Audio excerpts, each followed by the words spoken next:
大家好，欢迎来到小明家魔法。家里的钳子长时间的不用，就容易生锈，尤其放到了潮湿的地方，使劲拽还能把它拉开，也是比较吃力的。其实我们有一个简单的修复方法，今天抽一些时间分享给大家，几分钟就能够恢复如初，希望对你有所帮助。想要去除这些锈迹也比较简单，我们先滴入几滴清洁精，再来一点小苏打，最后加入1罐可乐。接着把我们的钳子全部放到我们的可乐水中浸泡着，大约浸泡10分钟。加入了清洁精，有非常好的清洁作用。这个小苏打是酸碱性的，能够有效的去除一些锈渍。可乐当中含有的柠檬酸成分与小苏打发生了反应，也能够有效的去除一些脏东西或者是锈迹。泡好之后，我们把它取出来，放到我们的湿巾纸上面，一定要把水分擦干。擦干之后，我们可以看得出来，钳子变得干干净净，之前的锈迹斑斓没有一点了。像这样，我们每次使用的时候，也都会比较特别的方便的。亲爱的家人朋友们，视频看到这里啦，如果您喜欢我的视频，请您用发财的小手给我点个赞，您的每个点赞对我都是最大的支持和鼓励，谢谢大家。关于剪刀，在传统的印象中，拿它来剪纸或者剪布，事实上它的用途已经不仅限于一些刺。在厨房里面，我们还有专用的一些剪刀工具，用它来剪蔬菜、剪肉类，在我们烹饪美食的时候也是比较方便。或者在我们的御花园里面，也可以用来剪一些枝叶，可以剪出好多好看的花形造型。还有就是用针线的时候也能够用到它，这样操作起来更加的方便。剪刀的用途也是比较广泛的，家家户户一定都不会缺少一把剪刀。但是剪刀用的时间长了会变钝，放到了潮湿的地方，不久之后也会生锈。那么用来剪什么都不快也不锋利，就算我们剪一张纸也是剪不掉的，用起来比较费劲。我有一个朋友，他特别的会磨剪刀，教我了一个小的方法，磨好的剪刀像新买回来的一样，一点都不卡顿的。大家都知道，牙膏是有一定的清洁作用的，每天晚上早上我们都用来刷牙齿，让牙齿变得白白的。牙膏除了用来刷牙，也可以用来磨剪刀，也不错，能够起到一个清洁的作用，还是非常好的。我们把我们的牙膏涂抹在剪刀的边缘，斜着50度放置，然后拿着剪刀向下拉一拉，不要来回的拉动，要一直朝着一个方向拉。接着我们把磨好的这个剪刀将来看一下有水渍对不对，我们放到一个水盆里面，水可以多来一点。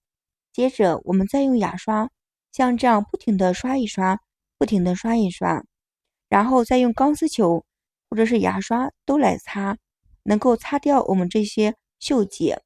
因为牙刷有特别好的摩擦能力，可以把我们剪刀摩擦的是比较干净的。不一会儿的功夫，一把钝的剪刀、生锈的剪刀就能够光洁如新。这个时候，无论是用来剪花还是剪纸，一剪都能够剪断，剪起来也不会费劲的，用起来也更顺心。家里的剪刀如果变钝了，不要把它丢掉，可以试这个样子把它们磨好。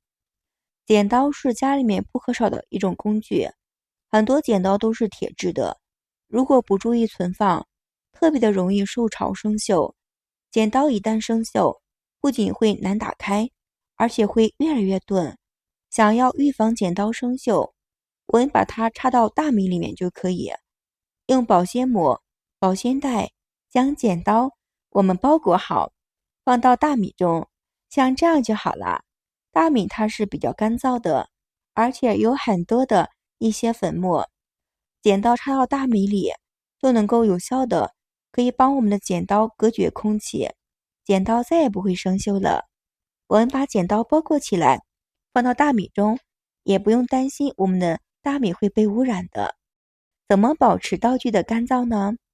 我们需要用完刀具之后，就用干毛巾把我们的剪刀擦干净。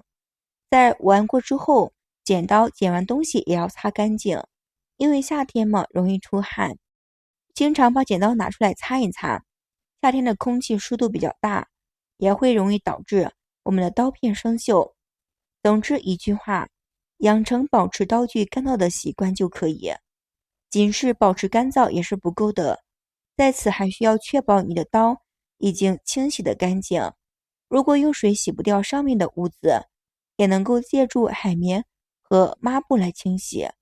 记得用完之后要彻底的清洗干净，不要拖延。正确的存放环境也是比较重要的。大多数的刀生锈都是因为存放的时候微环境不好，正确的存放环境也比较重要。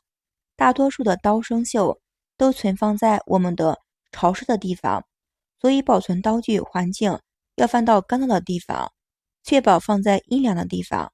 尤其是家里面有鱼缸的，也要注意，这样的环境可太容易生锈。这都是经验之谈，朋友们。在存放刀具前，要将刀洗干净，再去存放。还有就是，不要把我们的刀放到皮削里。有朋友们没有注意到，皮削会吸收水分，时间长了刀也会生锈的。对于顽固的锈迹，我们可以采用磨砂石、钢丝球来刷洗。使用磨砂石或者钢丝球轻轻的擦钳子表面的生锈部分，直到表面的光滑。